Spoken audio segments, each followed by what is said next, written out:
Estamos no ar com mais um Steercast. Seja muito bem-vinda, seja muito bem-vindo ao podcast que fala do universo feminino. E eu sou Thaís Viana. E eu sou Juliana Rosa e hoje vamos bater um papo maravilhoso. Temos uma convidada de peso, uma amiga minha de longa data, desde o tempo da Brilhantina.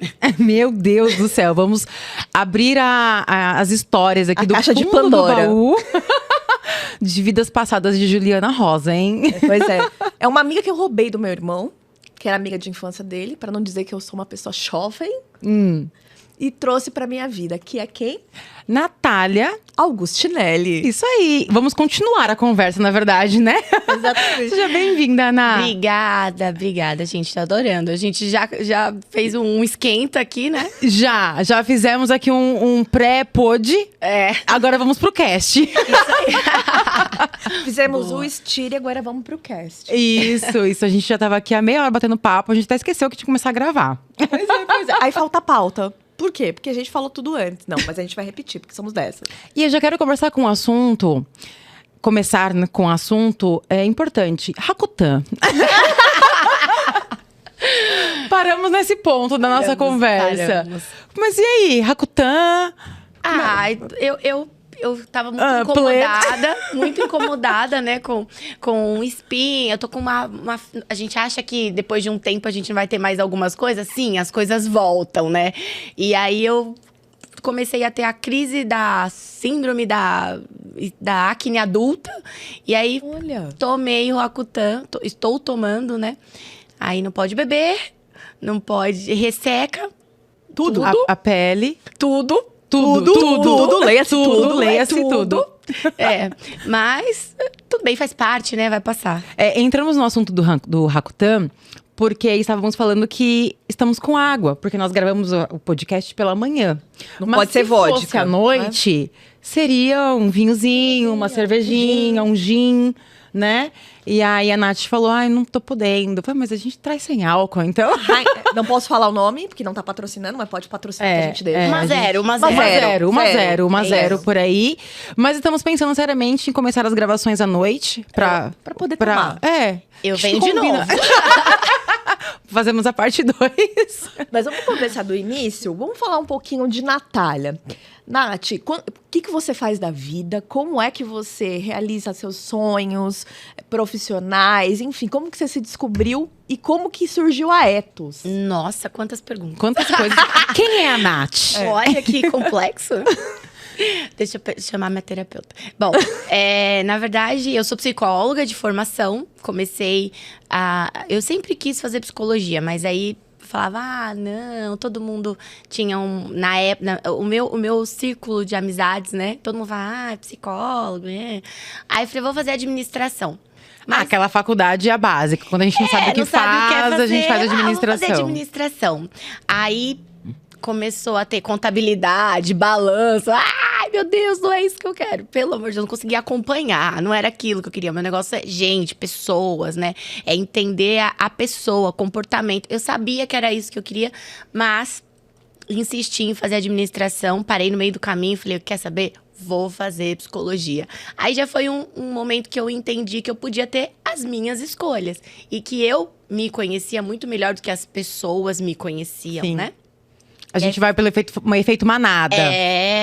E tudo bem, é natural. Acho que quando a gente, principalmente quando é muito novo, assim, você ainda não tem uma base muito segura, né? Então, você vai muito pelo que as pessoas falam. Sim. Por isso que acho que trabalhar o autoconhecimento desde pequeno já é uma coisa importante, né? Tem feito que isso as escolas com meu filho. não exploram muito. Não. Mas é uma questão cultural, Ju. Cultural. Sim. Cultural. Mas a gente tendo essa consciência, a gente vai trabalhando as nossas crianças daqui pra frente. Mas lá atrás, quando a gente tinha 18, 20, 22 anos… Não sabia nem que existia essa palavra autoconhecimento. Não. É autoajuda. Autoajuda. É o livrinho, né? Você abre o livrinho. Mas Quase olha, um AA, né? Quase um Alcoólicos Anônimos, assim. Tanto tabu que tem com relação a isso. Né? Você falar de você, era muito… Não, falar que você ia no terapeuta. Era terrível. Nossa, o psiquiatra então só vai louco. Não, gente, não tem nada. Exato. Precisa desmistificar. Mas a minha família tem preconceito ainda, até hoje. Hoje tá muito melhor, mas assim… vai fazer terapia? Não sou louco? Falo, nossa, mas… eu tô aqui. Vocês não aprenderam ainda. Mas esse negócio de cuidar disso desde a infância, eu faço muito com meu filho. Por exemplo, o Davi, eu tenho um filho, né? Não contei que eu tenho o Davi. Davizinho tem quantos anos? 9. Um rapaz já. Já tá mocinho, já. Tá. Pré-aborrecente. Já. Ele já se sente adolescente, né? Na porta da escola já nem quer me dar beijo mais. Oh, meu Deus do céu. E o coração da mão fica partido. Mais ou menos. Eu pensei, deixa ele viver, né? Eu sou bem tranquila. Desprendida. Sou. E isso é treino também, né? Mas dá uma coisinha, não posso negar. Mas ele, quando ele era bem menorzinho, ele desenhava alguma coisa e sempre trazia, né? Ai, filho, que lindo. Aí um dia eu tive um insight, falei, poxa, a gente ensina isso para as crianças, né? Que tudo que ela faz, ela precisa de aprovação do outro. Então, ela faz um desenho, ela leva pro professor, ela faz alguma coisa, ela leva pros pais e todo mundo fala, ai, que lindo. E ela não aprende que ela precisa ter orgulho daquilo que ela faz. Que ela precisa entender o que ela sentiu. E aí, eu comecei a inverter. Quando ele vinha me perguntar alguma coisa, eu falava, mas o que você sentiu? Você gostou, filho? Uau. Aí ele precisa ter orgulho do que ele faz. Porque quando ele crescer, se ele ficar esperando... Eu fui, né, dessa geração de que o outro tem que me dar... Validação sempre do outro. Todas nós. Não, e até hoje você se pega querendo uma validação. Exato. E romper isso é muito difícil. É doloroso. E a gente ainda fica... Mesmo que a gente evolua com relação a isso, a gente ainda fica com aquele resquício. Porque é base, né? A gente cresceu aprendendo isso. Então, você tem que o tempo todo ficar puxando. Então, eu tento fazer isso com o Davi. Devolver pra ele. Falar, filho, mas o que você sentiu? Mas o que você acha? Pra ele primeiro entender... Pra ele ter orgulho. Que ele pode ter orgulho dele mesmo, que isso não é ruim. Isso não é ser orgulhoso, que é diferente. E que pra ele faz sentido e às vezes pra você não, e tá tudo bem. Eu queria ter uma mãe psicóloga, gente. Tem uns ônus e bônus, tá? Não é tudo muito bom, não. Mas assim, essa relação... Quer ver como a gente é muito maluco? Porque assim... Ao mesmo tempo que a gente busca a aprovação do outro, quando alguém vira pra você e fala assim, nossa, como você tá bonita, o que você fala? Imagina. Ai, que blusa bonita. Ai, paguei barato. E você se diminui. A gente fala muito sobre isso. Falamos sobre isso. Na questão de mentalidade, de quebra de crenças limitantes. A gente sempre se diminui pra não parecer melhor que a outra pessoa. Ou... para se caber no mundo das outras pessoas. Então, vou dar roupa. É uma busca... infinita, porque isso não existe. E é uma autodiminuição incrível, porque... Ai, que roupa bonita. Ai, paguei baratinho. R$20 ali no brechó ali do lado. A gente quer falar que pagou barato, que foi num lugar... Exato. E você se arrumou, você tá realmente bonita, só que você tem tanta trava... Que aí você fala assim... Não aceita um elogio. Será que eu vou falar e não vou parecer soberba? Isso, é o medo de parecer soberba. Que loucura isso. Porque ao mesmo tempo que a gente busca a aprovação... E aí, quer ver? Você se arrumou toda... Ninguém fala nada. Nossa, a mosca do cocô do cavalo do bandido. E aí nós aprendemos num curso que fizemos que nós temos que olhar pro espelho e falar, eu sou... Tenho 2 metros de autoestima e falar que eu sou fera mesmo. E não tem nada de soberba quanto a isso. Não. Porque se a gente não tiver isso dentro da nossa mente, nós não conseguimos transbordar isso. É claro que um elogio é sempre bem-vindo. Lógico. Mas isso não precisa ser necessariamente. Mas o elogio pode ser seu. Pode ser seu. Né? O seu autoelogio. Nossa, como eu tô bonita. Nossa, como eu melhorei me arrumei, hoje. Sabe? É tão gostoso a gente se arrumar, a gente se conhecer, a gente olhar pra dentro. E olhar pra dentro é um exercício diário, né? E assim, você fica sem fazer. É igual exercício físico. Se você fica sem fazer, você, volta tudo que você evoluiu. Então, você tem que ficar fazendo isso o tempo todo. E não é uma questão de se achar e tudo mais, mas é uma questão de se conhecer, de saber aonde você tem limitação e aonde você tem potencial que você não usa, né? Pra mim, isso é muito... É um caminho que a gente tem que começar lá na infância e que a nossa geração não tinha esse conhecimento, né? Pouca gente já era evoluído com relação a isso naquela época. E também, eu acredito que hoje, com a internet, nós temos acesso. Acredito que isso sempre existiu. Até mesmo porque eu acompanho Laír Ribeiro, grandes nomes aí que falam dessa questão de mentalidade há muitos anos. Bertinha Chique. Só que a gente não tinha acesso. Não tínhamos acesso. Hoje em dia, com a internet, a gente abre ali o Instagram e o YouTube, tem 1 milhão de pessoas falando sobre isso. E aí a gente vai naturalizando. Mas aí a gente também tem que filtrar, porque assim, né? Muita gente fala muita coisa. Você fala mesmo. Dá uma obesidade mental. De onde a Mas gente você vê que gosto é informação? gosto. Porque, por exemplo, você já tinha esse gosto lá atrás. Eu sempre gostei de autoajuda. E o povo falava, você qual é desses livros? Eu falo, adoro. Eu li toda a obra de Yala Van Zandt. Porque aqui no Brasil não tinha muita gente falando de autoajuda. Era poucas pessoas que falavam esses nomes que a gente falou, mas era muito livro que vinha traduzido, né? Isso na década de 90 e poucos. Tal. Eu sempre gostei de ver. Hoje em dia é uma avalanche. Uma avalanche de conteúdo. E se você também não tiver um norte, você acredita em tudo que você ouve. Tem que ter um ouvido seletivo. E aí, cada mês tá praticando um negócio. Diferente. Isso é muito… Nossa, isso é muito engraçado. É muito real. Porque às vezes eu me pego assim… Eu falei, gente, eu fiz isso, fiz aquilo… Calma, Natália, pera, volta. Porque você quer experimentar. Né? Sim. E eu acho que isso é muito legal. É igual religião, cada uma fala um pouquinho. E eu falo que assim, lá em casa, por exemplo, quem for na minha casa não vai entender nada. Ecumênica. Eu sou a eclética das religiões, gente. Porque assim, eu acredito que nada faz mal. Então, o elefantinho lá da Porta de entrada, né? tem. Aí o quadro do Buda tem também. Jesus também tem. Nossa… É isso, né? Meu nome é Thaís de Fátima. Por uma promessa pra Nossa Senhora de Fátima. Então, Nossa Senhora de Fátima tem também lá em casa. Eu já sou do clube da Imaculada. Então, temos também. Então, a gente vai entendendo as culturas. E aí, nessa parte também da questão de mentalidade, nas questões de… física quântica e a lei da atração. Fazendo o Ponopono, Gravoboy, Mindfulness, terapia, meditação. Sim. E tomando um Lexotan. E lendo a Bíblia. E Rivotril. E um vinho no final da noite. Pra dar aquele equilíbrio. Equilíbrio na vida é tudo. Mas acho que a gente tá na época de experimentar as coisas, de se permitir, de se questionar muito. Né? De se questionar. E o que é mais legal é assim, não é você fazer um monte de coisa. Quando você faz um monte de coisa, mas você se conhece, é fácil você entender o que faz sentido ou não pra você, né? Mas você se permitir fazer parte daquilo é uma delícia. É incrível. É uma delícia. Porque a gente vemos pessoas que ficam naquelas caixinhas. Por exemplo, livro de autoajuda, a Ju falou que ela sempre leu. E você, acredito eu também, porque a pessoa decidir fazer psicologia, né? Já tem que estar ali. Mas o meu livro de autoajuda, eu li há 4 anos atrás.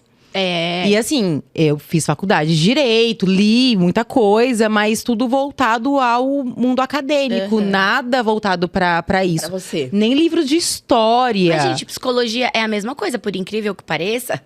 Sério? A gente até brinca, quando alguém fala pra mim… Ai, mas você não é psicóloga? Eu falo, eu sou psicóloga pros outros, não é pra mim. Eu tenho que ter a minha psicóloga. Exato, eu tenho. Sim. E é isso, quando a gente faz psicologia pro outro, né? Óbvio que você olha uma coisa ou outra. Na sala sempre tinha alguém que falava assim, professora, eu tenho um amigo, eu tenho um vizinho, a gente… Sei que é vizinho, que é amigo, Mas… É muito difícil a gente olhar pra dentro. Então, por isso que a terapia é tão importante. É uma ferramenta incrível de autoconhecimento. E mesma coisa, é constante. É uma ferramenta. Depende de você. Eu vejo um monte de gente falando assim… eu não vou no psicólogo porque a pessoa não fala nada, eu fico falando sozinho. Opa, a função é essa mesmo, ouvir. Abençoado, você não entendeu nada. Porque você não vai falar sozinho. Eu falo sozinha, gente. Eu falo Minha se você vizinha deve achar que eu sou louca, mas eu falo. Total, sozinha, eu amo. Eu falo, se você quer conselho, você tem que procurar um amigo, não um psicólogo. Por quê? Porque quando você faz esse processo de revisitar as coisas que você passou, você consegue encontrar respostas que não precisa perguntar pra ninguém. E você se escuta. Se escuta. A ferramenta mais incrível que tem é você se escutar. Por isso que eu falo. Você tá falando, eu também, Ju. A gente Geminiana. fala mais Geminiana adora. E você é geminiana também. Sou. Sou pertinho da Ju. Você fala sozinha na rua? Pra caramba! Eu também. Outro dia o moço caramba. passou assim por mim. Não. Eu falei, amigo, aqui dentro só eu entendo. Esses dias eu parei o carro e eu tava conversando comigo, né? Tava ali numa DR? sessão comigo. E aí parou o carro. Parou. identifiquei. Foi muito engraçado. Parou um carro do meu lado e ele viu que eu não tava cantando. Porque dava pra perceber que eu não tava cantando. Só que o meu painel tá desligado, né? Da multimídia. Ou seja, ele viu que eu também não tava no telefone. Aí eu falando, aí eu olhei pro lado e ele olhando assim pra minha cara. Aí ele fez um negócio, eu falei, gente, será que ele quer falar, né? Ou seja, ele já tava me observando faz tempo. Naquele momento, assim, será que ele tava ouvindo o que eu tava falando? Me deu 3 segundos de pânico. Eu falei, o que que... E aí ele assim, ó, pra eu abaixar o vidro. Aí eu abaixei o vidro, oi. Aí ele falou assim, o seu pneu tá murcho, tá? Aí eu falei, gente, será que ele tá tentando falar comigo um tempão? E eu aqui conversando comigo, nem percebi. Ai, gente, que incrível. Você sabe que um dia eu saindo do cartório no centro de São Paulo, e depois que eu concluo as minhas tarefas, eu gosto de eu mesma falar, nossa, você foi bem, tá?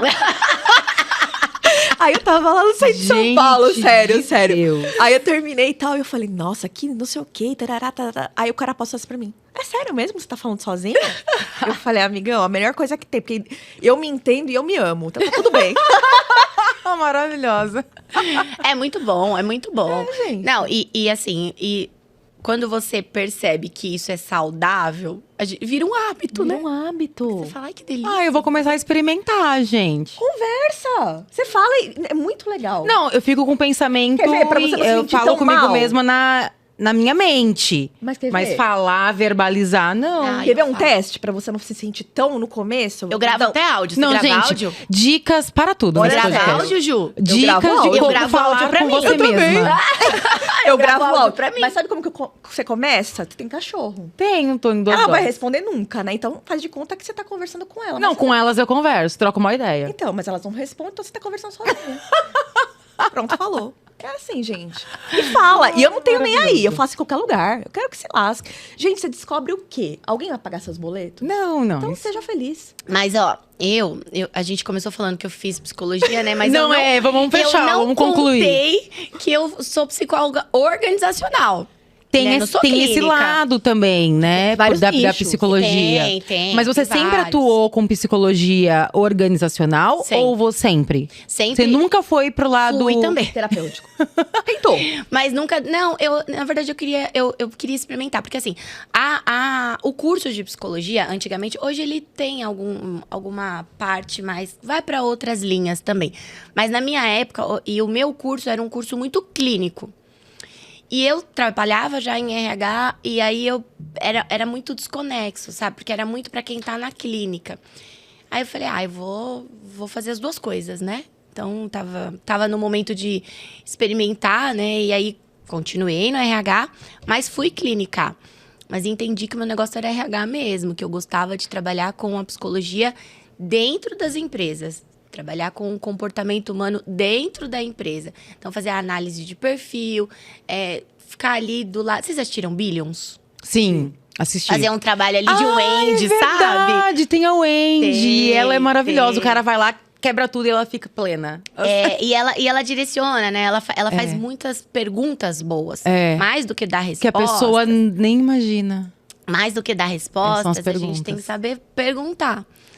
E aí, ela faz ela, pra mim, é um exemplo disso. Tudo bem que depois ela tem ali... E é legal porque mostra as fragilidades dela. Ela como pessoa, como que é no dia a dia. Como mãe, como esposa. Né? As angústias dela, a divisão de vida pessoal e profissional, né? Então, é um exemplo de uma pessoa muito legal, assim, pra quem quer ir pra psicologia organizacional. E eu trabalhei em todos os subsistemas de recursos humanos, né? Então, comecei lá naquele RH bem tradicional que a gente tinha antigamente, que não tem mais. Total. Sim. Total, assim, de colocar todo mundo na sala, fazer um processo seletivo coletivo, que a gente nem faz mais, né? Imagina, nessa época não existia processo online, era tudo presencial. Aplicava um monte de teste, era o poder da escolha que a empresa tinha, né? Jogava o Sharp Fale-me mais sobre isso. Por que você quer trabalhar aqui, né? Isso mudou totalmente. Então, eu acompanhei essa transformação da área de recursos humanos. Isso tem muito a ver com o jeito que a gente está no mercado hoje, no de negócio, de vida e de ser humano também. Porque naquela época, se a gente falasse de autoconhecimento, mas se alguém falasse isso numa entrevista, por exemplo... Que estranho. Vai querer fazer revolução aqui dentro. Exato. Hoje não, quando alguém fala que quer fazer revolução, você fala, uau, venha! Só vem, só se joga. Com certeza. Isso mesmo. E aí você teve grandes corporações durante esse processo? Que eu trabalhei? Já, eu trabalhei em empresa muito pequena, trabalhei em empresa familiar, trabalhei em empresa muito grande, trabalhei em empresa super tradicional, trabalhei em empresa disruptiva, trabalhei em empresa que faturava trabalhei em empresa que faturava... reais. Que nem faturava. Trabalhei em empresa que faliu. Imagina, trabalhar numa empresa que tá com um processo de falência é difícil, né? Então, E manter o pessoal ativo... E contratar, né? Como é que você contrata alguém falando que a empresa tá falindo? Um período muito curto. Quem que vai acreditar num sonho que nem a pessoa que tá... Não, complicado. Ah, mas eu consegui. Olha aí. Não, mas eu sempre trabalhei com a verdade. Acho que a verdade é o melhor caminho. Quando eu faço mentoria, tanto de carreira, quanto dentro da empresa, pro dono da empresa, a minha resposta é sempre assim, trabalha com a verdade. Sim. Mas o jeito que você coloca essa verdade faz toda a diferença, né? Então, acho que esse é um ponto importante. E aí, eu caminhei dentro de recursos humanos em todos os subsistemas. Recrutamento e seleção, treinamento e desenvolvimento. Trabalhei muito com alta liderança. E aí, isso me fez minha mudança de mindset, de trabalhar a cultura. E aí, fui diretora de RH, fui head de RH, fui coordenadora.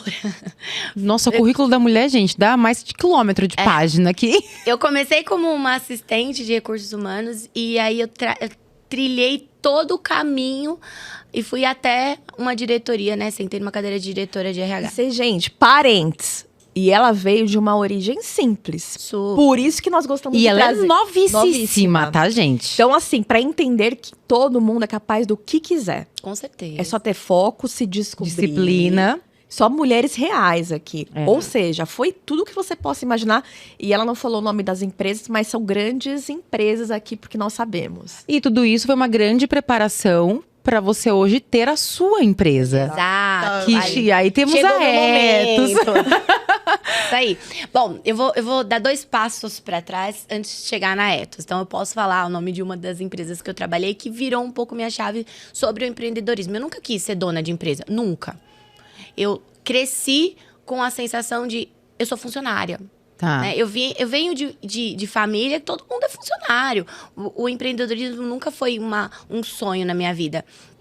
E aí eu fui trabalhar no G4 Educação, né, que é uma escola de negócios. E no G4 a gente respirava empreendedorismo. E aí aquilo... Eles instigam os funcionários a serem empreendedores. É sobre empreendedores, né? Toda empresa tem intraempreendedores. Falamos isso no último encontro. Falamos. E a gente não percebe o quanto isso é potencial. Eu trabalho hoje com isso. Cultura organizacional é exatamente isso. Quem você é. Isso pode ser aplicado exatamente no que você falou, Ju. O que eu quero pra minha vida? A empresa é a mesma coisa, ela tem que saber aonde ela quer chegar. O que ela quer, que é a tal da visão, né? Missão, visão e valores. Então, visão. Onde eu quero chegar? Se eu não sei que caminho que eu vou, né? E aí, qualquer caminho serve. Qualquer caminho serve. Só que aí eu quero cobrar do meu time que eles... a pessoa não tá performando. E nem sabe pra onde ela quer ir. Só que eu, como empresa, eu não mostro... Não dá direção. Eu tenho que ter um objetivo que seja um objetivo comum. Eu preciso engajar as pessoas e mostrar para onde a gente está indo. E quando eu olho, Natália, profissional, que estou dentro dessa empresa, eu preciso ter conexão com isso. Se eu não tenho conexão com isso, isso não faz sentido para mim, eu não tenho que estar lá. Né? Então, eu também preciso saber para onde eu estou indo. Recentemente, eu conversei com uma pessoa, numa empresa, e aí ela virou para mim e falou assim... Eu falei, mas o que você espera de carreira? Eu não penso nisso. Aí eu falei, mas você não pensa na sua carreira? Não, eu penso em entregar um bom trabalho. Eu falei, excelente. Mas quando você pensa em futuro? Eu quero continuar fazendo o que eu faço. Forever. assim, não existe certo ou errado. Mas ela precisa ter consciência. Aí eu falei pra ela, olha, não existe certo ou errado. Você pode querer fazer o que você faz a vida toda e tá tudo bem. Você só precisa ter consciência de que você vai ter exatamente os mesmos resultados a vida toda. Você não adianta você querer falar, não, eu quero comprar, sei lá, um carro melhor, eu quero fazer uma viagem X. Isso talvez seja mais difícil pra sua vida. Talvez, veja, pode ser que ela consiga. Mas se eu tenho os mesmos comportamentos, eu tenho os mesmos resultados. Eu não consigo ter comportamento diferente e resultado igual. Eu preciso ter, se eu quero ter alguma coisa a mais, e eu não tô falando só financeiramente, eu tô falando emocionalmente, eu tô falando psicologicamente, conquistas, socialmente, né? Se eu não tenho resultado, se eu não tenho comportamentos diferentes, eu vou ter o mesmo resultado. E aí eu culpo o mundo inteiro por uma falta de autorresponsabilidade. De autoconhecimento, que é o que nós conversamos no início. Porque é um processo, as pessoas, né? muitas pessoas não têm planos, projetos, sonhos. As pessoas não... Pessoais. É o piloto automático. No piloto automático. Ou a pessoa, ela fala assim, quero ser tal coisa. Porque essa geração nova... Não, quer tudo, mas não tem uma definição clara de futuro. E assim, esquece que isso é uma escala, né? Eu comecei ontem... Eu entrevisto muita gente. E eu percebo muito isso. A pessoa... de repente, teve uma experiência X, estudou tal coisa, ela se sente a pessoa mais especialista do mundo. Esquece de valorizar a bagagem. Bagagem é uma coisa incrível na vida. Experiência. Então, isso acho que um retrato dessa nova geração. Que tem pouca quilometragem, né? E quer sentar na janelinha. Quer sentar na janelinha. Aí fala assim, o que você quer de carreira? Eu quero ser CEO. É isso. Mas CEO da própria vida ninguém quer ser. Não, CEO da própria vida ninguém quer ser. Mas por falar em se sentir, como vamos travar aqui no se sentir, eu soube que a Tati trouxe uma vulva. Temos um quadro aqui. Temos do nada surge uma vulva. Do nada, do meio do empreendedorismo surge uma vulva. Já que é pra falar em sentir, a Tati vem com o quadro dela, que é o Além do Prazer Pode. Ela fala sobre sexualidade, sobre libido, a intimidade da mulher. Autoconhecimento. Sobre o sentir da mulher. E... Tati, é com você, minha amiga. Toca aí.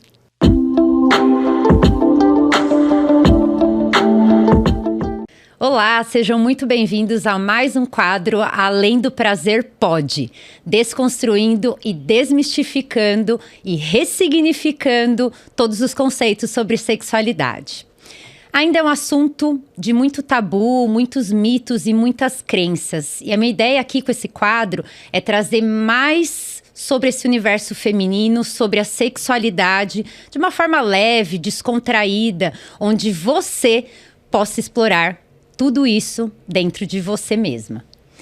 Bom, recebi várias perguntas no meu direct e hoje vou trazer algumas que o pessoal tem perguntado bastante. Uma delas sobre orgasmo. E a primeira pergunta é: por que não consigo chegar ao orgasmo? Tem várias vertentes, porque o orgasmo é algo que é o prazer. É o ápice do prazer. Mas pode ser algo psicológico, algo físico. E essa dificuldade, porque muitas mulheres não conseguem chegar ao orgasmo ou fingem o orgasmo. Tem um estudo que falou sobre 10%, que somente 10% das mulheres numa primeira relação sexual chegam ao orgasmo. E os outros 90%? O que acontece com esses outros 90%? Então, o que hoje pode influenciar nessa dificuldade de chegar ao orgasmo? Então, essa pergunta vem muito para o nosso dia a dia. Porque às vezes nós não nos conectamos com nós mesmas, não nos conectamos com a nossa parceria, não entendemos o nosso corpo e tudo isso pode influenciar. Algumas medicações podem influenciar também, algumas alterações hormonais, mas nada começa só ali na cama. Tudo começa fora da cama. Então, o sexo não começa só ali no ato sexual, mas começa também desde um bom dia, desde uma mensagem mais picante.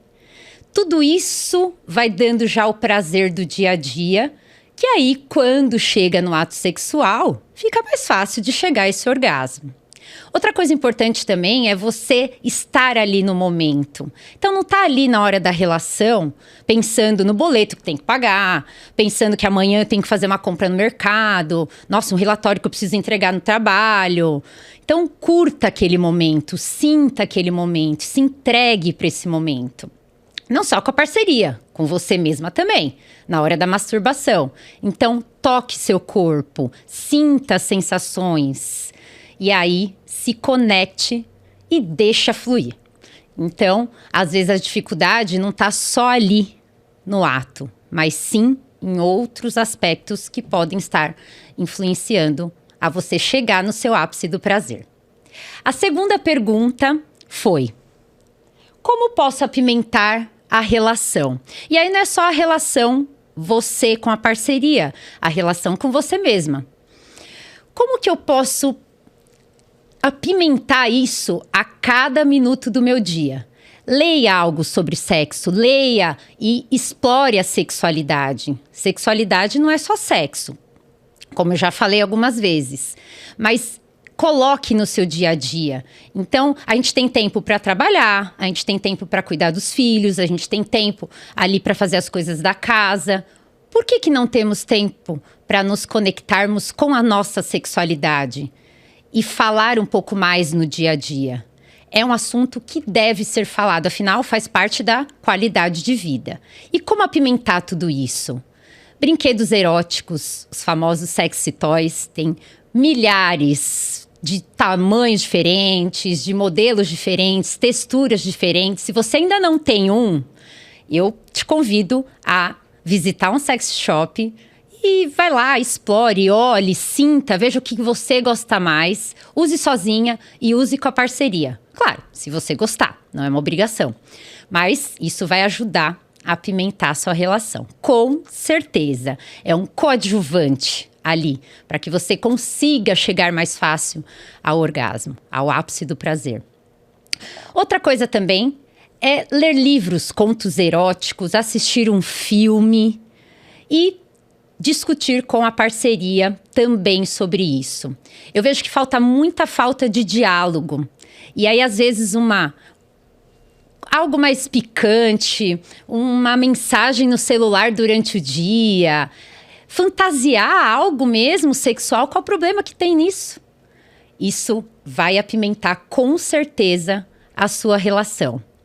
E o autoconhecimento, como foi falado hoje neste Aircast, o autoconhecimento está em tudo. Então, se você não se conhece, se você não olha para você, isso fica tudo mais difícil. E aí, em vez de apimentar, vai cada vez mais esfriando. Não deixa a rotina engolir você. Porque hoje, nesse mundo que nós vivemos, tudo é correria, não tenho tempo para nada.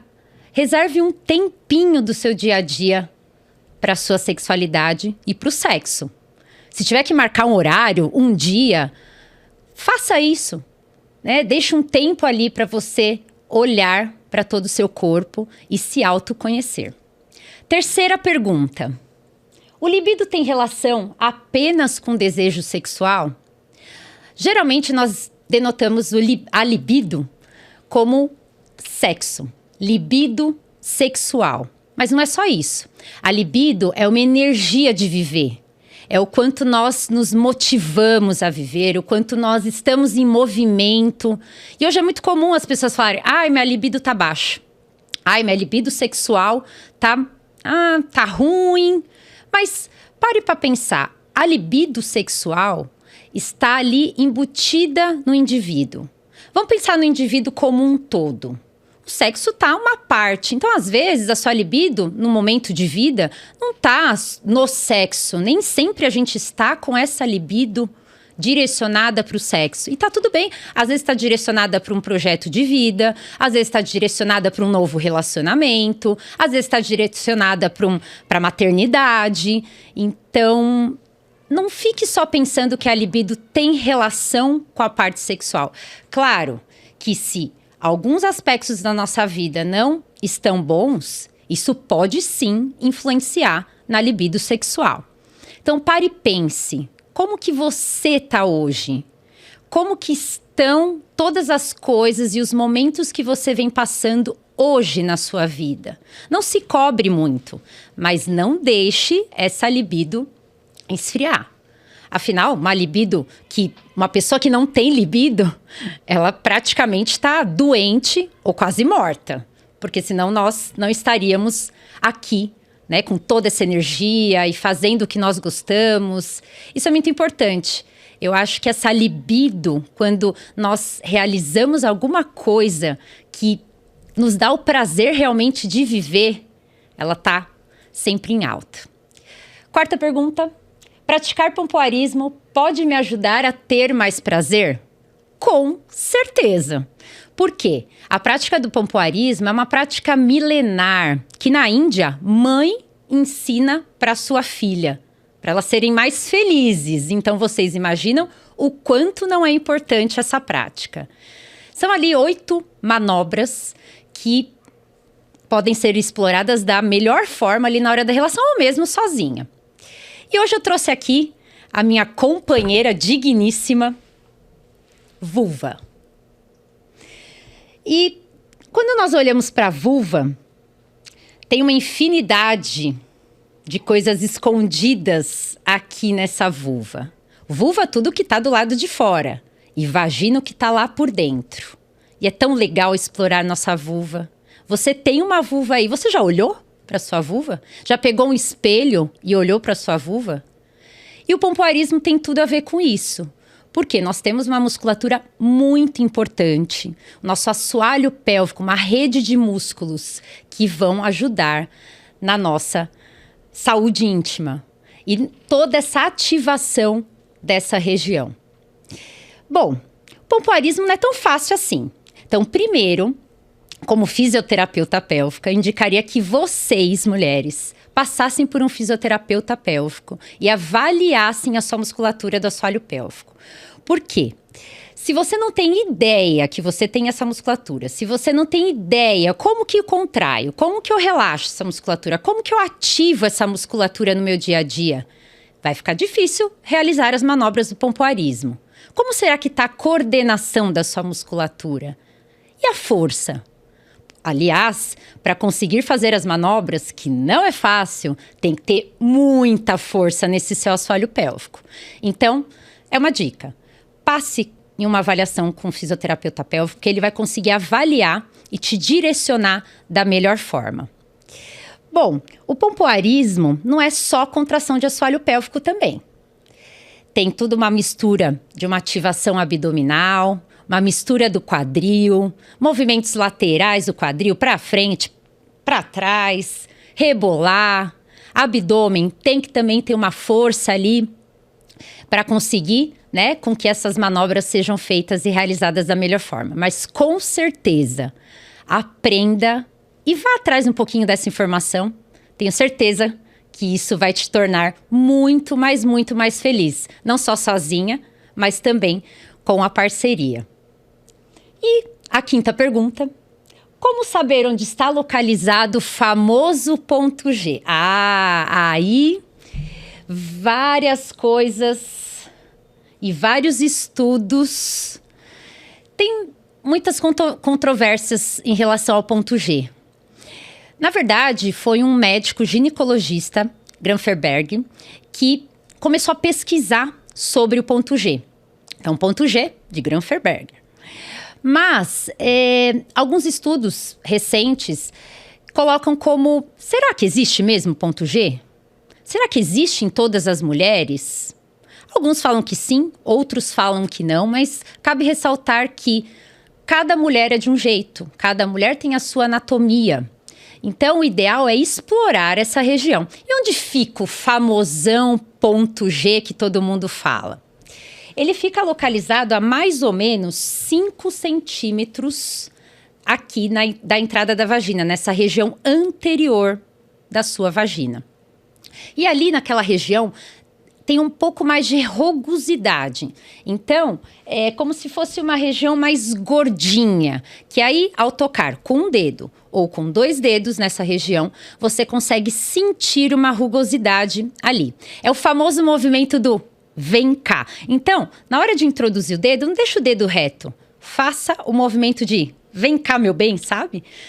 E aí, ali sim, você vai conseguir explorar mais essa região. Mas, cuidado, porque se for uma fricção muito forte, se for uma pressão muito forte, pode também incomodar. Então, sinta a sua parceria, ou você com você mesma. Veja ali qual sensação que você sente ao tocar no seu ponto G. Uma vez numa entrevista, uma revista, eu achei bem interessante, que perguntavam para os homens: e aí, você já explorou o ponto G? O que você acha de explorar um ponto G nessa mulher? E aí, um homem respondeu: por que não explorar o alfabeto inteiro? Só o ponto G. Eu achei isso fantástico, porque nós temos vários pontos erógenos. Então, explore o ponto P de pescoço, explore o ponto M de mamilos, explore, sei lá, o ponto C, aí você imagina o que você quiser. Explore todas as zonas do seu corpo. Sexo não é só vagina e pênis. Temos muitos pontos que podem ser descobertos, explorados. Então, pense nisso. Às vezes fica só ali, eu vou explorar o ponto G, onde que está o raio do ponto G? E você esquece do resto. Afinal, sexo é conexão. E a 6ª pergunta: perdi a vontade de fazer sexo. Como reacender essa chama? É bem comum quando a gente começa um relacionamento, aquela paixão, aquela coisa louca que você quer descobrir o outro, é um descobrindo o outro, e é uma delícia. Mas e aí, como manter essa chama acesa? Tem sim como. Como eu falei lá no início, na primeira pergunta, não deixe isso esfriar nunca, afinal faz parte da qualidade de vida, traz bem-estar. Então, sempre tente de alguma forma lembrar que existe uma sexualidade ali, que é parte integrante do ser humano e que precisa sim ser olhada, ser explorada. E aí, como que você reacende?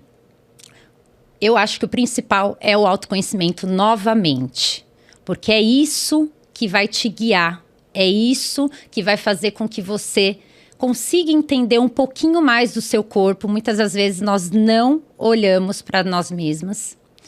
E aí é onde vamos nos afastando, e às vezes o sexo é a última coisa que vamos pensar no nosso dia a dia.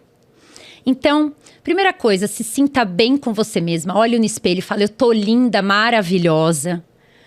Converse com o parceiro sobre esse assunto. Leia alguma coisa, como eu falei.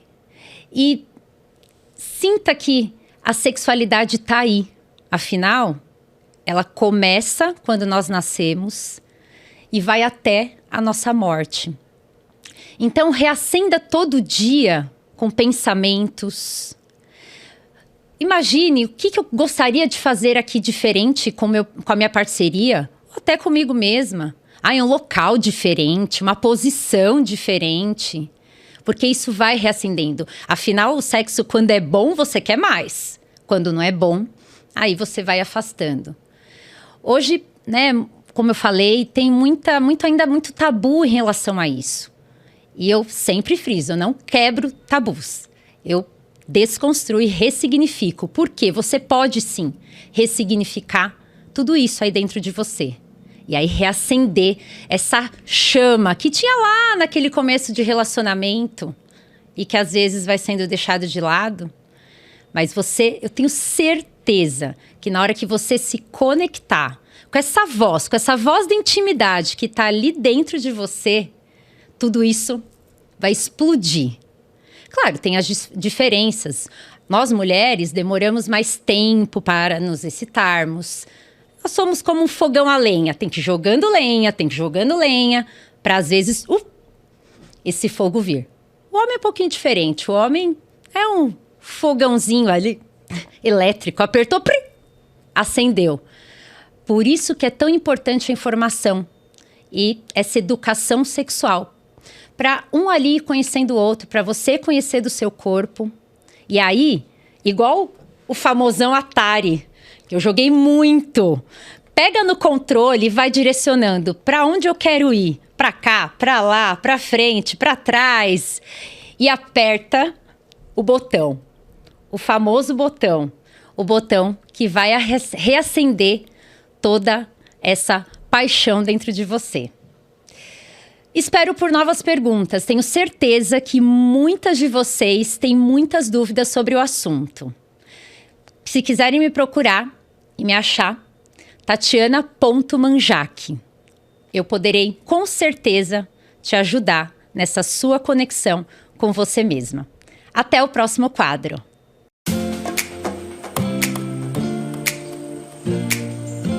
Tati, com essa vulva tá demais, hein? Essas questões foram maravilhosas.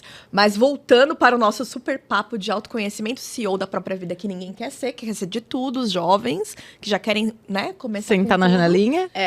Conta pra gente, como a gente pode trazer alguma dica, por exemplo, para esses jovens, que eles possam não querer ser CEO já, e ter essa bagagem que é importante. Eu falo assim, Ju, a gente precisa controlar o que é o mal do século, a ansiedade. Nossa. Né? É muito difícil, porque é uma geração que, diferente da gente, que só assistia desenho animado na TV, e olhe lá, né? Porque o negócio era brincar na rua, e tal. Foi uma construção psíquica, social muito diferente. É uma geração que tem uma enxurrada de informação. E tudo na mão, tudo muito rápido. Tudo muito rápido. E aí, essa rapidez é que é o negócio. Gera ansiedade. Porque acha que tudo é rápido. Não sabe esperar, né? Eu lembro que quando eu era pequena, a minha avó... Eu fui criada com a minha avó, né? E a minha avó fez uma gelatina pra mim. E eu tava tão ansiosa pra comer a gelatina que eu fui na geladeira e enfiei o dedo. Só que a gelatina já tava dura e meu dedo ficou marcado. Quando a minha avó abriu a geladeira, ela... Olha, tinha uns 7 anos, mas ficou muito marcado isso pra mim. Ela foi lá e falou, Natália, vem aqui. Aí eu... Já sabia que era com você. Você pôs o dedo na gelatina? Eu queria ver se estava dura. Ela falou, não falei pra você esperar? Aí eu falei, mas eu queria ver. Aí ela falou, agora você não vai comer. Você vai esperar. Aí eu... E aí, essas coisas, assim, é muito... Eu, como mãe, poxa, dói o coração. Que judiação, ele queria comer a gelatina. Se acontecesse isso com meu filho, eu não sei se eu ia ter essa sabedoria. Mas ali, eu era pequena, me marcou. E te marcou. Saber esperar. Gente, é tão difícil saber esperar as coisas, a gente quer no nosso tempo, no nosso né? tempo. Mas acho que o principal conselho, Ju, é entender que a gente precisa valorizar o processo. A gente precisa entender que a gente... Que não vai morrer amanhã. Não aperta o botão e tá pronto, né? Isso é o mais rico do ser humano. A gente não é... botãozinho, apertei, tô menos ansiosa, apertei, agora eu já sei. Não, ativa é um processo. E isso serve para tudo, para carreira, para vida pessoal, tudo. A gente precisa valorizar o processo. A gente precisa entender que essa jornada pode ser gostosa. O destino é importante, é o que a gente deseja, né? Mas aproveitar a vista dessa jornada é enriquecedor. Às vezes a gente tá tão pensando lá na frente que a gente deixa de valorizar aquilo que está no meio do caminho. E essas pequenas coisas do meio do caminho é que vão te dar mais estrutura para aproveitar esse destino de um jeito mais gostoso, sabe? E é exatamente sobre isso, porque é o que a gente costuma muito falar nos encontros que nós fazemos na Steer, de saber viver o processo, de reconhecer, porque às vezes durante uma jornada de processo você se descobre com outros talentos. Uhum. E a vida, ela vai mudando, são ciclos. Sim. Então, você com 18 tinha uma mentalidade, com 28, eu hoje com 43 é outra mentalidade. Então, você tem que ter essas... E se você não vive todo esse processo com essas bagagens, você deixa de transbordar esse conhecimento para as pessoas que estão ao seu redor e de se descobrir. E passa uma vida inteira sem saber sua verdadeira essência. e vivendo um limbo. Porque a pessoa, na verdade, ela corre atrás de algo que nem ela sabe exatamente o que ela quer. Eu acho que a consciência, ela serve pra tudo na nossa vida. Eu tenho uma historinha que eu gosto de contar pras pessoas, que é o primeiro, segundo, segundo, segundo. Conhece a história do primeiro, segundo, segundo, segundo? Não. Então, vou explicar pra vocês. Vamos supor que vamos supor que eu namore. Né? Tô aqui com meu boy, maravilhoso, lindo. E passa uma mulher linda, incrível. Não que eu não seja, mas... Chamou atenção. Chamou atenção. Ele olha. O primeiro, segundo é instinto. Você tá dirigindo, passa alguém na sua frente, você não pensa, eu vou apertar o freio. Sim. Né? Você simplesmente freia. É muito rápido. Ó, freiei. Freiei aqui, vocês ouviram, mas eu freiei. Então, você não pensa, é instinto. É primeiro, segundo. Agora, meu boy continuou olhando essa mulher. Ele esqueceu que eu tava ali. Que eu existo. E ele ficou desejando essa mulher, né? Ali na minha frente. Poxa, aí foi uma questão aí é o segundo. Segundo. Aí ele já teve consciência do que ele tava fazendo. Né? Então, quando a gente vive muito no primeiro, segundo... O primeiro e segundo é instinto. A gente não deve viver no primeiro e segundo, sabe? Tomar atitude no primeiro e segundo... Isso é instinto de sobrevivência. O primeiro e segundo, ele serve para poder te fazer sobreviver. Agora, o segundo é escolha. Então, nós vivemos...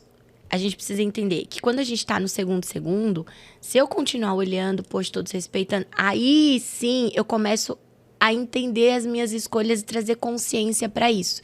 Então, a gente fica nesse primeiro, segundo, e a gente tem que entender quando a gente vai ficar no primeiro e quando a gente vai ficar no segundo, quando a gente vai tomar atitude no primeiro e quando a gente vai tomar atitude no segundo. Então, qual é o segundo que você vai tomar atitude para decidir tal coisa na sua vida? No primeiro ou no segundo? Às vezes tem que ser no primeiro, às vezes tem que ser no segundo. Sim. E acho que a maturidade traz isso de um jeito espetacular para nossa vida. A gente entende quando você tem que tomar atitude no primeiro e segundo e quando você tem que tomar atitude no segundo. E, Ioná, por isso, usem 2 chips. Chip do primeiro, segundo, chip do segundo. E é incrível que a Nayla traz realmente um autoquestionamento. Você vai trazendo na sua fala autoquestionamentos que faz a gente...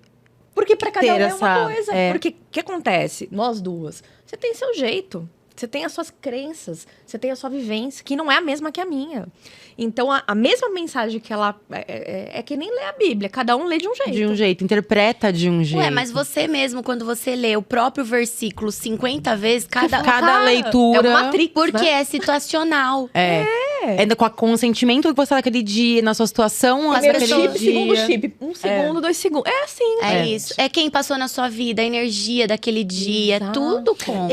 Eu assisti um podcast, inclusive, e que a moça que estava ali entrevistada, ela trouxe a seguinte narrativa. Uma mulher que ela sofreu um abuso sexual na infância, ela passa por uma praça e ela vê um homem com uma criança, uma menininha de 5 anos. E ele tá arrumando a roupa dela. Aquela mulher que sofreu um abuso na infância olha para aquela cena e vê esse homem como um abusador. Ela liga para a polícia, ela se desespera, ela vai socorrer aquela menina. Agora, uma mulher que ela foi amada na infância, que ela não teve nenhum problema de abuso sexual, ela olha para aquela cena e ela vê um pai cuidando de uma filha. Que a gente projeta o tempo todo. Porque a gente projeta aquilo que a gente viveu. Então, tom de voz, a forma como a gente interpreta, como chega a mensagem pra gente, é de acordo com a bagagem que nós tivemos. E não tem como julgar as pessoas pela resposta que ela está dando, porque a gente não sabe qual o histórico que ela teve. É respeitar a individualidade. Tem um neurocientista que vocês devem conhecer, eu adoro o Pedro Calabres, e ele fala que a empatia, no fundo, ela não existe. Porque quando eu me coloco no lugar da Ju, é a Natália, com a história da Natália, com a estrutura da Natália, imaginando que a Ju se sente assim, né? É a história, é a menininha. Né? Eu não sei exatamente como a Ju sente, porque eu não tenho a estrutura dela. A trajetória dela. Na verdade, a empatia, eu vi a mentoria, a gente faz mentoria com o Marçal, e ele falou sobre amor. e amor é atitude. Então, na verdade, a empatia é amor. É verdade. Porque quando você ama a outra pessoa sem saber da história dela, você tem um cuidado e um zelo em respeitar o jeito que ela tá ali, enfim, porque ela tem coisas por detrás que você não conhece. E é isso, eu nunca vou sentir o que o outro sente como o outro sente. Nunca. E sinto muito, morreu alguém, sinto muito. Você não sente nada, você nem sabe o que é. O luto pra mim é de um jeito, pra você é outro. E é a pequenez, né? Que nós às vezes, a gente se coloca num lugar que não é nosso. E a gente começou falando da autoestima, de se achar, de estar na pequenez. Vai baixando. Mas é isso, é o primeiro são os altos e baixos que a vida tem. E todos nós temos. E é uma luta constante para que a gente saiba identificar o momento que nós estamos. Porque isso reflete na vida pessoal, na vida amorosa, na vida profissional, enfim, em tudo. A gente tava falando desse negócio de carreira e eu conversei com um amigo, tava falando ontem pra ele sobre isso, né? Então, eu me divorciei, fiquei 10 anos casada, me divorciei, já tem 5 que eu sou solteira, né? E aí, todas as minhas decisões, elas são decisões solitárias. Porque eu decido, eu não compartilho com ninguém, eu decido. Só que isso tava no meu âmbito pessoal. E eu sempre trabalhei em empresas. Então, lá dentro das empresas, eu sempre compartilhava. E de um tempo pra cá, eu montei a minha consultoria de gestão de pessoas, né? Então, eu comecei uma história nova e agora quem toma decisão sou eu. E não tem pra quem perguntar, pra quem compartilhar. Não tem como compartilhar. E aí, a gente tava conversando, foi ontem, inclusive, a gente tava conversando. Aí eu falei pra ele, às vezes eu me sinto um pouco cansada, porque eu preciso o tempo todo tomar decisões sozinha. E é uma responsabilidade muito grande, porque eu não tenho ninguém pra compartilhar. Significa que eu sou solitária, que não sei o quê? Não. Significa só que eu posso me sentir cansada e tá tudo bem. Porque antes eu tenho um outro amigo que ele fala assim, antes a gente gastava o dinheiro dos outros, agora a gente gasta o nosso. Gasta o nosso. Né? Quando você vai pro mundo do empreendedorismo, você entende algumas coisas. E até mesmo uma ideia, pra validar uma ideia, ou pra… Quem você conversa? Na Estir, nós trocamos ideia. E ainda assim, é difícil tomar decisão. Quando se tem uma sociedade, quando se tem ali uma parceria na empresa. Parece que você divide um pouco a responsabilidade daquilo. Sim. Ou você compartilha também o sucesso das coisas boas. É diferente quando você tem que tomar a decisão sozinha o tempo todo. Mas pode ligar pra gente pra falar. Pode. Eu tô pensando em fazer isso. O máximo que a gente vai falar, amiga, vai. Não, é que você estar dentro do negócio é diferente, né? Sim. É muito diferente. E é muito pesado você o tempo todo, né? Ter que fazer isso, ter que decidir e tal. E quando a gente precisa, a gente entende o quanto a gente é forte, na verdade, né? Porque se fosse alguns anos atrás, sei lá, há 10 anos atrás, eu jamais imaginava que eu estaria onde eu estou. Eu não imaginava que eu tinha a coragem que eu tenho, eu não imaginava que eu tinha a força que eu tenho, a capacidade que eu tenho. Então, é você se permitir. Se você quer ficar sentado ali, né, a história da menina. Você quer fazer a mesma coisa a vida toda? Na zona de conforto. Tá ok, tá tudo bem.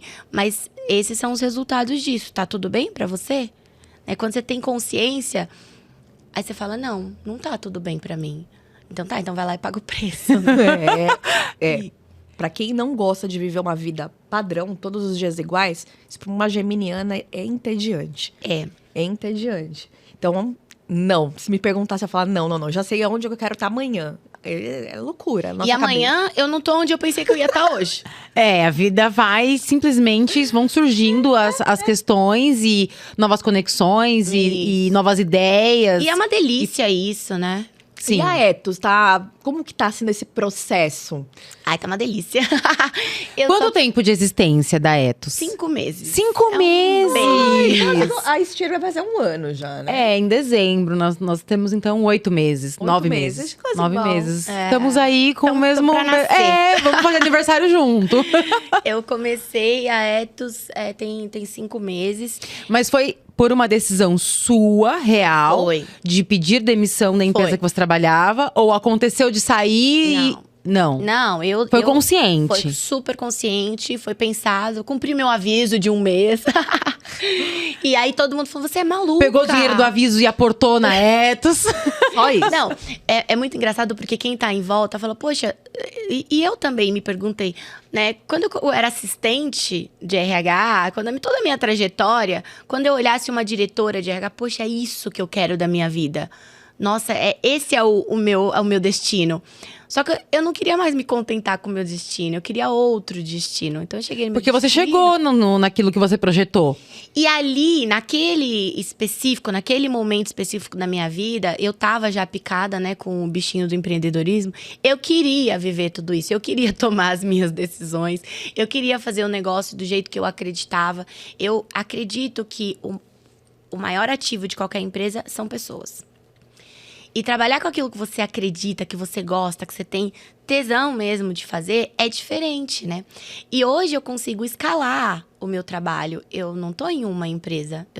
Hoje eu tô com 6 projetos em andamento e tô com alguns que devem entrar. Então, se eu parar pra pensar, eu tô em 6 empresas. Mas e cada uma com uma dinâmica diferente, com uma energia diferente. Uma cultura diferente. Uma cultura Pessoas diferentes. E são segmentos totalmente diferentes, tamanhos de empresas diferentes. Então, é uma delícia, porque eu aprendo de um jeito muito mais acelerado também, mas eu também posso compartilhar, também posso levar boas práticas ali e fazer coisas que, quando eu saio… Não é que eu não gosto de ser aquele RH, sabe? Vamos todo mundo abraçar a árvore e tal. Tá tudo bem, né? Tem gente que gosta, tá tudo certo. Verdade. Tá tudo bem, não tem certo e errado. Mas eu gosto de fazer coisas que eu consiga… Vai perpetuar, né? Vai continuar ali. Quando eu vejo empresas que eu saí há muitos anos atrás e que continuam fazendo coisas que eu implantei, eu acho o máximo. Eu adoro. Eu falo, nossa, deixei minha marca. Lembra do Zorro? Uhum. Sim, deixava a marca ali. Esses dias eu vou fazer um parênteses aqui. Quem não lembrava do Zorro? Não, eu sempre falei assim… jovem, foi um jovem. Mas tem um Zorro mais novo aí, gente, que é do Antônio Bandeiras. Vocês imaginam, eu passei uma vergonha super. Porque eu tenho uma pergunta que eu faço no processo seletivo, que é assim… Eu falo pra pessoa, você lembra do Zorro? Todo mundo até então havia lembrado. Sim. Então, quando o Zorro, ele passa nos lugares, né? Ele deixa lá… O Z. Quando alguém entra ali e vê aquele Z, o que vem na cabeça da pessoa? O Zorro passou aqui. Esteve aqui. E aí eu pergunto pra pessoa, qual que é a marca que você deixa? Qual que é a sua marca do Zorro? Aí, fui fazer um processo de estágio. Ah, estágio? Não. Gente, passei uma vergonha. Não. Aí eu falei assim, quem aqui lembra do Zorro? Ninguém levantou a mão. Ninguém. Então vai ter que adaptar isso aí. Você vai ter que… Adaptei na hora. Você vai ter que adaptar? Falei, Batman. Quem conhece Batman? Quando você vê a luzinha lá, você não pensa, é o Batman? Sim, a mesma coisa. Existia um cara que chamava Zorro, aí eu contei um pouquinho a história. Ou seja, Marvel, volta com o Zorro. Faz de novo. Gente, o Zorro eu gosto. Não, mas vamos combinar, que totalmente fora do contexto, mas… Tudo de antigamente era muito melhor. Com certeza. Os anos 90. Gente, né? Porque eu tô muito melhor Não, agora. o tempo nos ajudou. Mas isso aí era uma pergunta que eu ia te fazer. Claro que você acompanhou essa mudança de mercado. Hoje você, com a sua empresa, você consegue ver a diversidade das empresas, da empresa e das pessoas. Uhum. Mas como é lidar realmente e inserir essa geração YZM, né? Que tem os meninis também. Nas empresas e na cultura das empresas. Porque eu tava conversando… a minha mãe trabalha em uma grande empresa há muitos anos. E ela me relata que entra uma pessoa jovem, sei lá, 18, 20 anos… Passa 2 dias… Ai… É muito trabalho, não quero. Não era isso que eu imaginei pra minha vida. Muito. E assim, não é um trabalho… Teve uma gente, que viralizou porque fez isso. Não é explodir mina pra achar diamante. Não, é pra atender um telefone. Eu vou dar uma dica que mostra. Trabalhar dá trabalho. Não, assim, eu não sei o que as pessoas pensam. O que as pessoas pensam? Eu entrevistei uma Mas como que você tem… trabalhado com essas pessoas, não tem o que fazer e cada um vive na sua bolha, ou você tem ferramentas para trabalhar essa mentalidade? Não, tem sim. Eu trabalhei numa empresa super jovem, há pouco tempo atrás, mas nós tínhamos uma cultura muito forte, propósito muito forte. Essa geração, de fato, é uma geração assim. Só que se você introduz num propósito, eles performam muito bem, porque eles são muito rápidos. Então eu vou te levar na empresa da minha mãe. Me leva, é uma me multinacional. Contrata. E ela falou, a gente tem muito problema, porque uma que as pessoas mais velhas, né, não tem tanto esse turnover, chama. Eles já são fixos. Mas as pessoas que estão entrando, é uma rotatividade muito alta. E assim, o tempo que perde pra treinar, já sai. Sai. E, e quando a gente contrata errado, a gente tem um estudo que fala que a gente pode perder até 15 vezes o salário da pessoa. Né? Quando a gente contrata errado. E a gente contrata errado o tempo todo. Sim. Mas é assim, ó. O que acontece? Quando você introduz essa... o que você tá falando aí, tem o mundo sólido e o mundo líquido. Nós estamos numa geração líquida. E aí, quando você introduz essa geração líquida, né? O líquido, se eu colocar ele nesse copo, ele vai se adaptar. Se eu colocar ele num potinho, ele vai se adaptar. Se eu colocar ele ele se adapta. Mas ele também sai fácil. O que é sólido... Se eu colocar uma coisa maior aqui, sólida, ela não vai entrar, né? Ela vai se adaptar exatamente onde ela estava. Nós somos uma geração sólida. Tudo era feito para durar. Líquido não é feito para durar. Quando o Bauman fala isso, né? E aí ele fala que é carreira sólida, amores sólidos, relacionamentos sólidos ou contrário. Ele fala que nós estamos num momento de relacionamentos líquidos. Eu sou solteira, posso falar com clareza isso. É tudo muito rápido. E assim, não quero mais. Não pode responder. Se eu responder, eu vou mostrar isso, vou falar aquilo. Aí tem que esperar uma hora. Nossa, aí cria não posso mostrar porque vou mostrar minha fragilidade. O homem é feito para caçar. Eu concordo. Só que assim, se você fica o tempo todo pilhada nisso, você deixa de ser você. E na carreira é a mesma coisa, sabe? E aí mudou essa transformação. Ela é muito pesada para quem acompanhou, por exemplo. E tem os ônus e bônus, como tudo na vida. Tem uma geração, que é o que eu falei, muito mais rápida. Tem um negócio na TV em casa, eu chamo meu filho. Ele tem 9 anos, eu falo, Davi, arruma aqui pra mamãe. Ele sabe arrumar, eu não sei. Então, tem essa parte muito boa e a gente precisa saber valorizar isso, porque eles são muito espertos mesmo. Mas tem a parte que nós temos como responsabilidade de desenvolver segurar um pouco essa ansiedade, mostrar o quanto a bagagem é importante, o quanto vem comigo que eu te mostro e não... Porque o que acontece nas empresas, quando você pega empresas que já são muito tradicionais e tal. Esse pessoal que é mais velho, que não atualizou? Que não tem essa rotatividade toda, eles são mais resistentes com quem é novo são também. Bem sólidos. São totalmente bem sólidos. E aí quem chega... Quase uma rocha. Exato. É um paralelepípedo. E aí quem chega... também não se sente acolhido o suficiente. Ou seja, dá um choque São duas bolhas. Exato. Aí fala assim, só que como ele é igual líquido... colocar você pra trabalhar com a sua avó. Nunca vai dar certo, porque são realidades diferentes. E quando você é líquido, você olha pra isso aí... Você fala, não preciso, vou embora.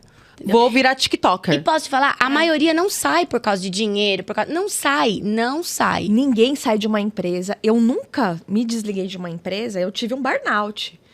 Eu também. São pessoas também, né? Eu tive um burnout, né? Fiquei com imensa, de 110 quilos e tal. Mas é por conta da pessoa que era a minha chefe. E eu sempre me dei tão bem. Eu falava, não é possível que eu... O que aconteceu? Eu acho que eu grudei chiclete na cruz. Porque... Você deixou de se olhar, Ju. Porque quando a gente deixa de se olhar, de entender qual que é o nosso propósito, a nossa missão, lembra da nossa visão? Quando a gente deixa de fazer isso, a gente se perde mesmo. Se perde. E aí, por isso que, de novo, o autoconhecimento é tão importante, né? Porque Mas foi bom, porque a gente se liberta do burnout e vira empreendedora. É isso. Mas eu acredito muito que esse autoconhecimento movimento, ele está sendo inserido nas empresas. Tá. As empresas, elas estão se São as soft sentindo… skills.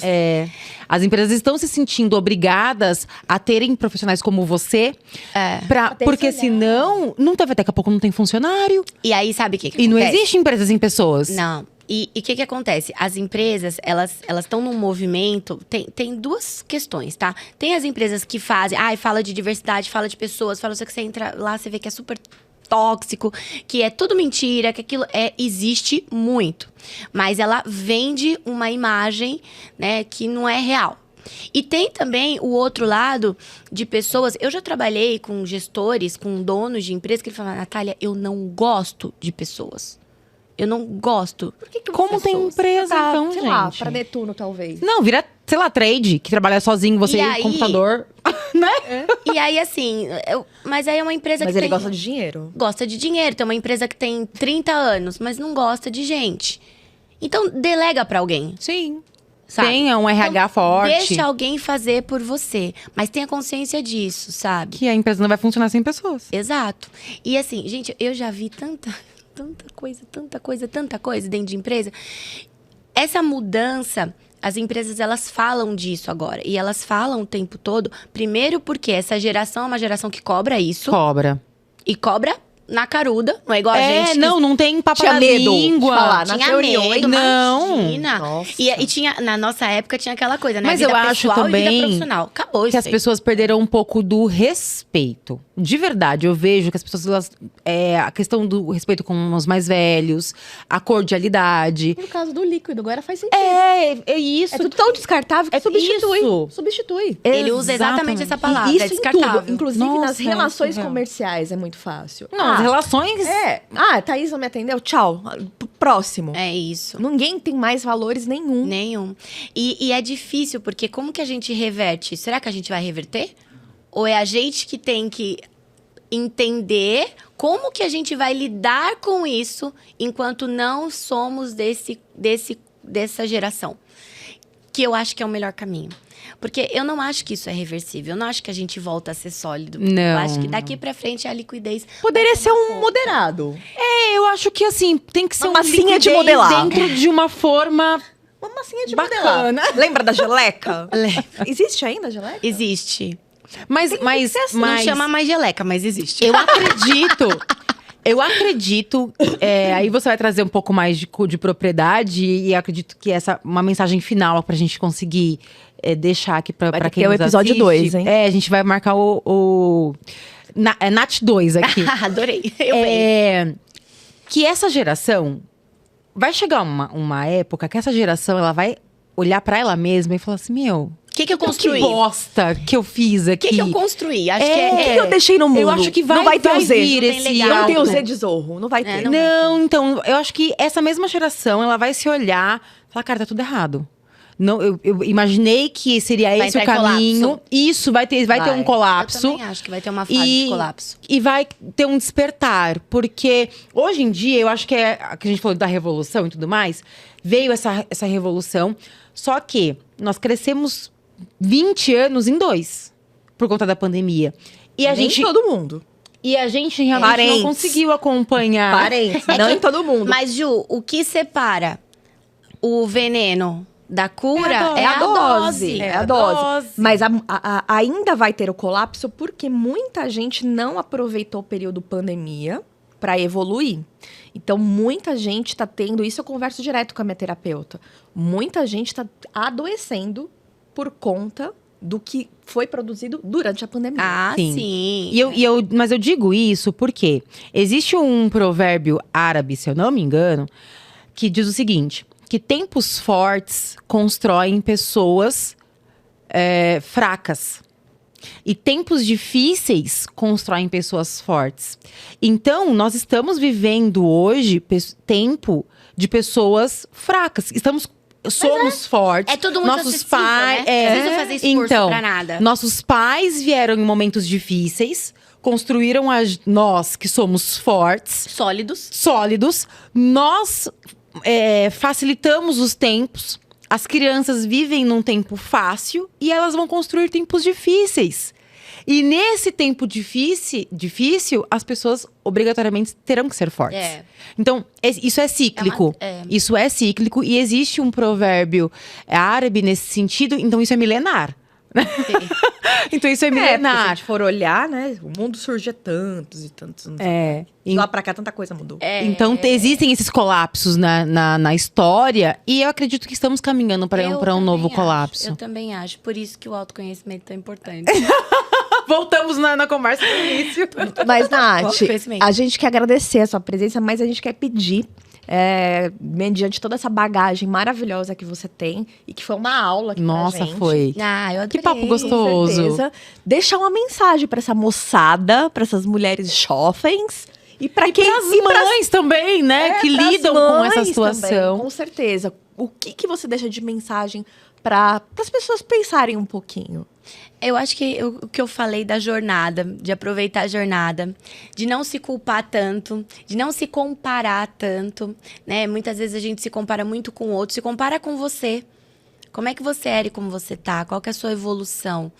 Para de se comparar com o outro, você nunca vai ter o biotipo do outro. Você tem o seu biotipo. Então, quando você se apaixona pelo que tá dentro e por quem você é, você consegue olhar essa jornada e falar, putz, isso aqui faz sentido pra mim, isso aqui não faz. Você consegue filtrar melhor. Então, o destino é uma delícia, mas a jornada tem que ser boa também. Acho que essa vale pra todas as perguntas que você fez. Merece palmas. Merece palmas. Três mulheres maravilhosas. Três mulheres mesmo. Quatro com a Tati. Quatro com a Tati Manjak. Tati também incrível aqui conosco. Nath, mais uma vez, muitíssimo obrigada pelo seu tempo, pela sua energia, pelo seu conhecimento, pelo seu transbordo.